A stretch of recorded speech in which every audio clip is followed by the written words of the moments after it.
We are so grateful that so many people have come out here today to Bill Zerma's Flying Bridge for the book launch of my new book, Out of the Woods, 365 Ways to Not Be a Dung Beetle. The title, Out of the Woods, actually comes from my own personal story and my battles with addiction and my ability to literally come out of the woods and figuratively. And the book shares a daily dose of gratitude every day for 365 days to help people that are struggling.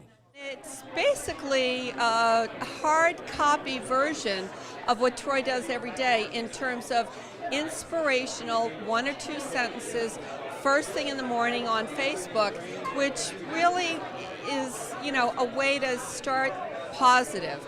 No matter what's going on, no matter how tough your week is, personal triumphs, personal challenges, it gives you a minute to think about other folks and to look at your own situation with a little more sunlight. Bill Keating, I'm here to wish Troy good luck. He doesn't need it, but more than that, we're here also because of the kind of guy that Troy is.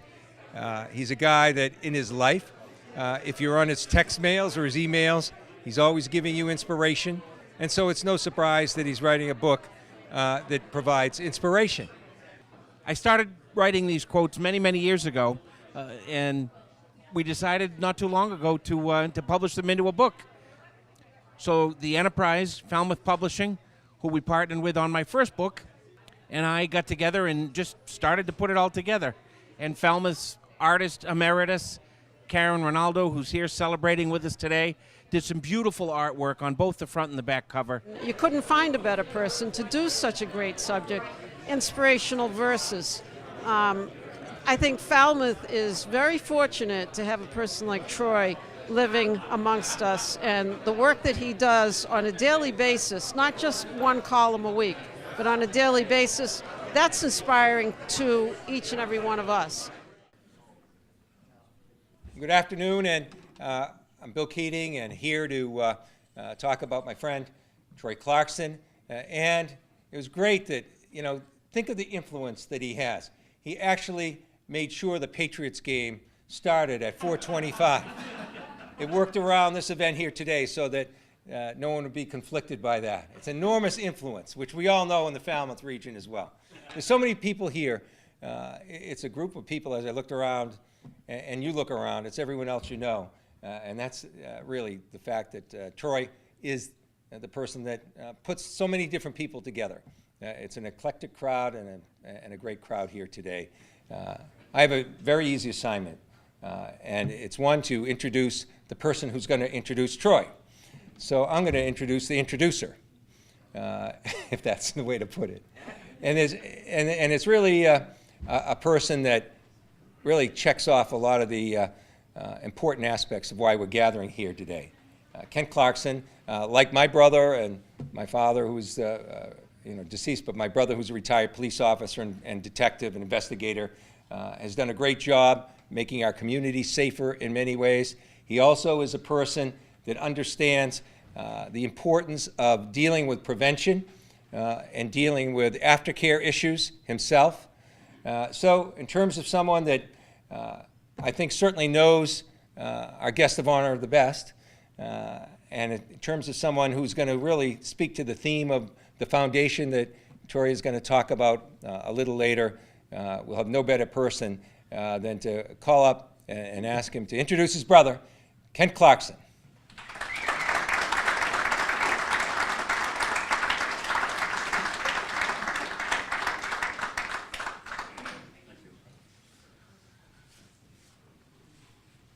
Thank you, sir. An honor being introduced by you, for sure. So I'm going to introduce a fellow that, as a child, was a royal pain in the ass. He was spastic, obnoxious, but he was my little brother. Through life, he's meandered through life, and he certainly had his peaks and valleys. Now he's certainly soaring along the peaks.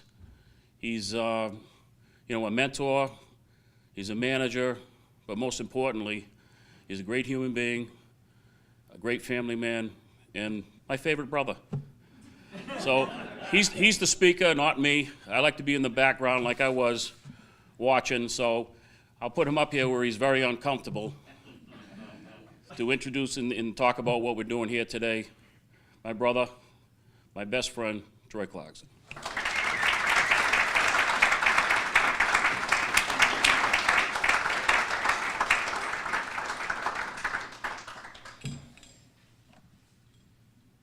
Thank you, Casey. Really appreciate that introduction, and thank you to our Congressman, Bill Keating, who is an absolute leader in the area of addiction, not only in our community, but in our nation. So I'm very grateful that he was here today to help kick off this really dual-purpose event.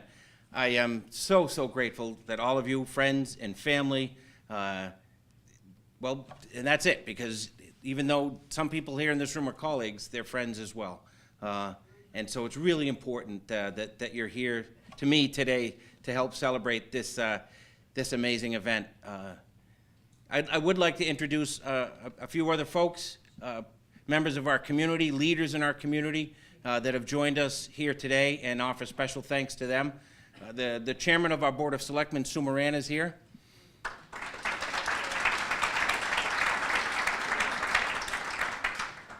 Our state representative, Dylan Fernandez. We're very grateful for you to be here, Dylan.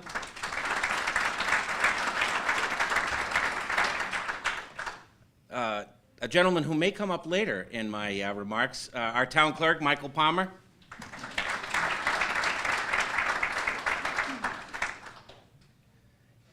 Anyone else that thinks that they should be recognized, raise your hand. You know, I should, this gentleman actually eschews politics and public recognition, but I wouldn't be here today as a writer if I didn't receive a phone call 10 years ago. And I was sitting at my desk in Plymouth, and the phone rang, and a very tentative voice on the other end of the line said, "Troy, it's Bill Huff from the Enterprise. What would you think about writing a column for us?" And without hesitation, I said yes. And that conversation opened a door to what is now my passion. And so I want to thank you, my friend Bill Huff, for opening that door and helping me become the writer I am today.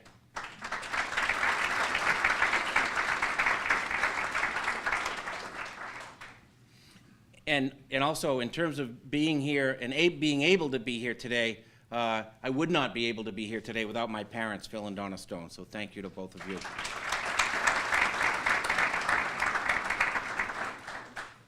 My two sisters, Dina and Tara, are also with us today. Tara, thank you for making the trip from New Hampshire, and Dina, thank you for making the long trip from Palmer Ave.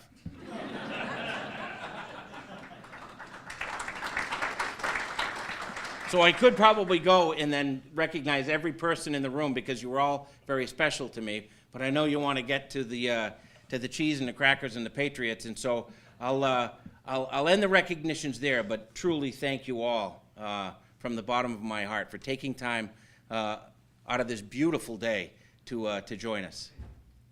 You know, I like to say that every day is a gift, and that means different things to different people. But it really is true, and understanding that phrase and keeping that gratitude for each day is the foundation of my being. It's who I am, and it's how I live. And I am so profoundly grateful for being able to share that with all of you through this new book. That wasn't always the case. My brother was right, and there were times in my life, many times, for many years, when I struggled under the throes and the debilitating impacts of addiction. When my daughter, Sydney, who's with us today, would have to come out in the driveway and help me out of my car into the home when I arrived home from work. That's not a life that any child should have to live. When my parents would have to lock up their liquor when they went away to Florida in the winter because they knew their son would somehow find his way into their home and drink it, that's no way for a parent to live.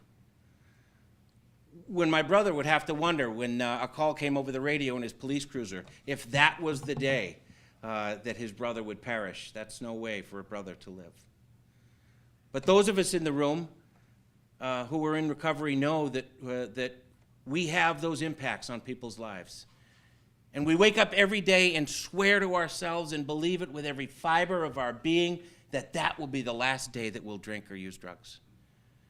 And I woke up and that day was every day for me. I swore to myself that that would be the last day. And it wasn't. And that happened over and over and over again.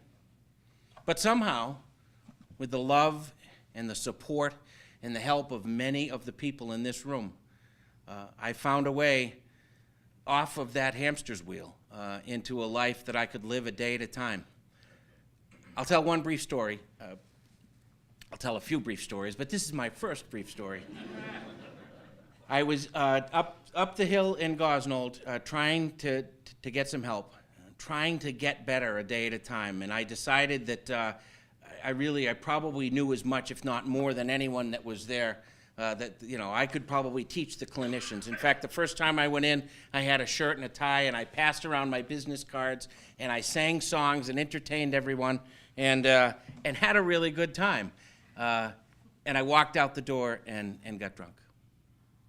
I was back there not too long thereafter, and I decided that I had had enough, and I left. I had a duffel bag full of clothes, and I marched down the hill down to downtown. What is now Anejo was then an Italian restaurant. I stashed my duffel bag under a bush in front of town hall because as someone who served on the Board of Selectmen for many years, I felt an identification with that building.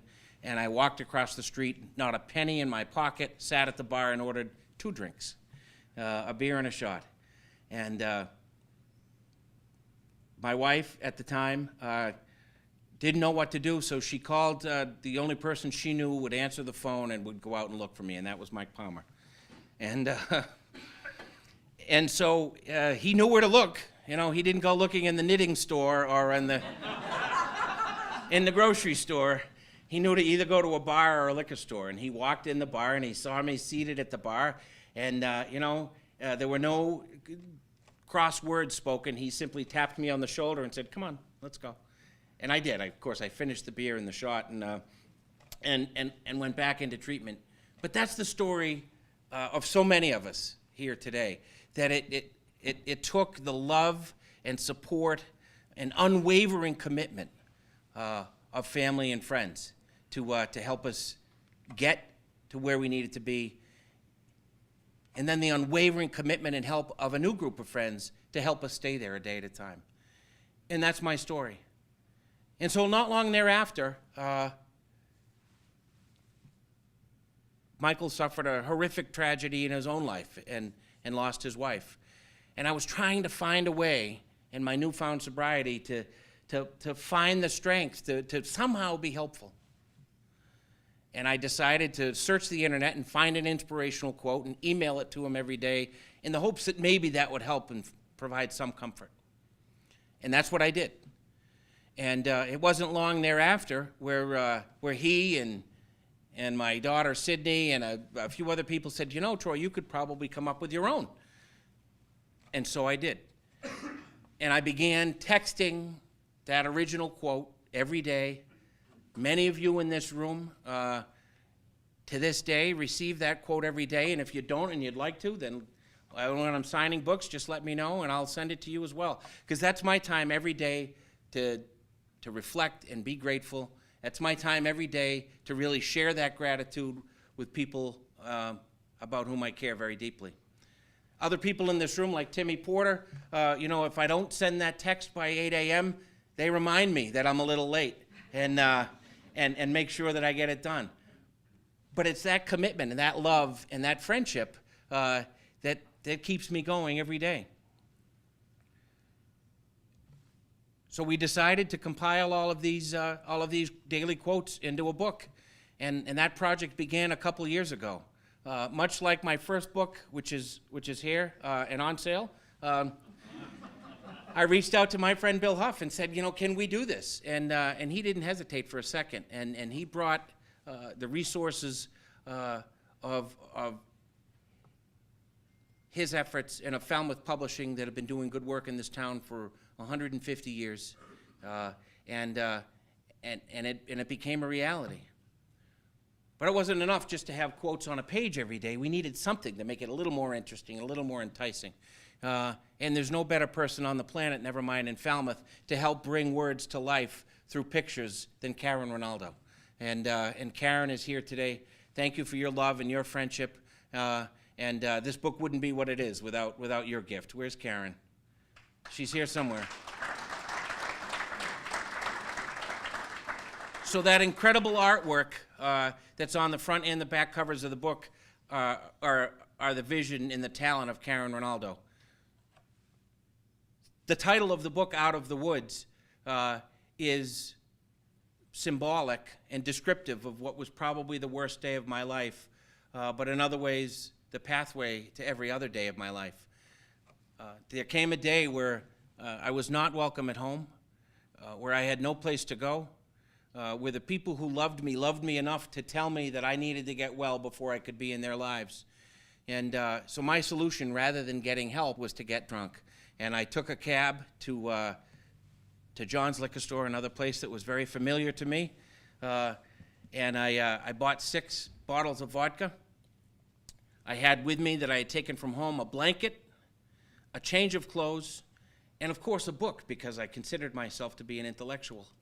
And I took all of those items. I bought that vodka. I walked across the street, and I decided to live in the woods. And I was prepared to either live there for the rest of my life or die there that day. And the way I felt that day, the latter appealed to me much more. And so I found a patch of woods. Being the genius that I was, of course, it was a patch of woods right behind the police station. But I found a clearing in that woods, and I spread out the blanket, and I hung my change of clothes on the tree, hence the shirt hanging on the tree on the cover of the book. And I sat down, and I started to read my book, and I started to drink those bottles of vodka. And it wasn't long before I was incoherent, and it also wasn't long before people, my family, most of the Falmouth police and fire departments, and many friends were out searching for me. And I thought I was crafty enough that I could throw the scent off, and I told them I was up in the woods by the hospital, but I had just a little bit of battery left on my cell phone, and I was on the phone with my brother, who was a very skilled and gifted detective, and he figured out where I was, and it was my brother who found me and pulled me out of the woods that day. And I'd like to tell you that day, I've been sober since, but that's not true. But it was a day that caught my attention, and it was a few months thereafter where I was able to begin to live this life day at a time, this life of gratitude. And so that's the reason for the title of this book. And you know, some of us in this room have the gift of sobriety. Others of us in this room, maybe your day in the woods was not addiction. Maybe it was a lack of self-confidence. Maybe it was an abusive relationship. Maybe it was mental illness. Maybe it was just feeling you're just not good enough to go on another step. Well, this book and this guy are here to tell each and every one of you that you are good enough. You're good enough to march on every day and survive and thrive. And in some small way, I hope the quotes and the words in this book help you do that. And that's why we did it, and that's why we published it. And that's why I will continue to send out those quotes every day. Because I want to share the gift that I've been given. The subtitle of the book, 365 Ways to Not Be a Dung Beetle, is intentional to try to inject a little humor into all of our lives and help remind us. For those of you that haven't done the research and Googled it, which I suspected by this point is most of you, a dung beetle is an insect that exists for the sole purpose of carrying around and pushing around the crap of others. Raise your hand if you know somebody like that in your life. And those of you that aren't raising your hand aren't being truthful. And so the book is also designed to remind us that those people in our lives don't have to define our lives and don't have to define our days. And so it's my hope in some small way that the daily quotes in this book will help people remind them of their gratitude and bring them a smile and give them a little hope on their darkest days, because none of us has to be a dung beetle. So I am just so grateful that all of you are here. I look out among this room, and I truly could tell a story that touched my heart about every person in this room. And it's so amazing that you've taken time to come and share this moment with me and with my family. I would like to say also, today, we are launching a new nonprofit foundation. The name of it is the Sober Living Foundation, and I'm grateful that a few of our board members are here today to share in this event. My wife, Donna, who is my rock and pushes me to be my best every day, is our treasurer and our executive director. Donna, thank you.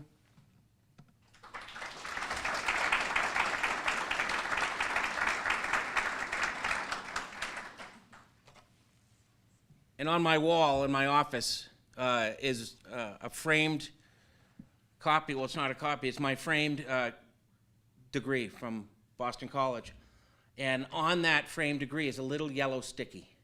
And on it are 3 letters, JMT. And those letters stand for James Morris Tierney, who is also with us today. Jim is on our board for the Sober Living Foundation, is also one of my oldest and dearest friends, and would pull me up off the couch in college to get me to go to class, most of the time under the influence. Me, not Jim. And he, like so many in this room and so many in my life, pushed me to be my best. And he's now giving his time back and donating his time to our foundation to help people a day at a time. So Jim, thank you for your efforts.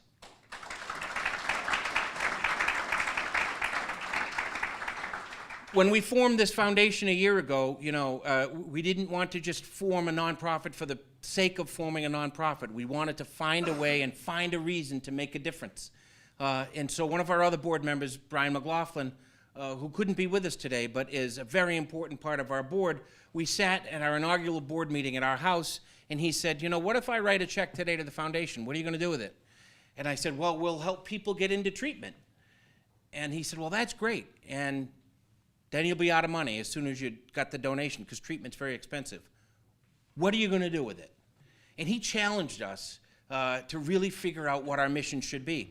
So we've taken the last year and done some research and talked to people, treatment professionals and legislative professionals and medical professionals about where the gaps are in the treatment continuum for people that are suffering with the disease of addiction. And what we've learned is that there's lots of resources available for treatment. Not enough. We need more beds. And we need to hold the insurance companies accountable to get them to pay for those beds. I am speaking specifically right now to Bill Keating and to Dylan. But these are 2 people who believe in that and are fighting for it every day. But where the real gaps are is after people get out of treatment and helping people find employment and housing, and maybe a little leg up to get into some sober housing, and finding the right sober housing. So our foundation is dedicated to really fostering and continuing a dialogue on the best aftercare in helping people after they're out of treatment. And so in the coming weeks and months, you'll see some significant efforts on behalf of the foundation. We are putting together a symposium sometime next year where we hope to bring together treatment professionals and medical professionals and people in government and people in recovery to have a dialogue about what the best pathway to efficient and effective aftercare is. In that light, I'd like to very sincerely thank a new friend, but already a cherished friend, Mylene Kresanowski from the Caron Treatment Centers, who's come all the way from Pennsylvania to help launch the foundation and to help support our efforts and the work that we're trying to do. So Mylene, thank you for being here.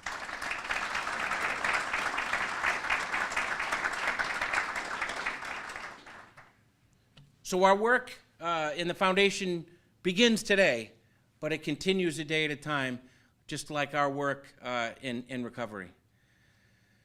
And my work will continue as a sober man, as a grateful man, and sharing that gratitude with all of you on a daily basis, and texting those quotes and posting them on Facebook, and and sharing stories in this book. I am truly, truly pleased and grateful. I know I keep using that word, but you know, that's just, it's the foundation of who I am today. So I want you to enjoy yourselves. There's plenty to eat here. For some of us, there's a cash bar. And I'll be signing books and just visiting with everyone. And until the last book is signed, I'll gladly be here. As we move forward, you can stay in tune with what's going on with the foundation. We have some cards. We have a website that's up and running. And I just I hope you all have a wonderful day, and just keep gratitude in your heart. And thank you very much.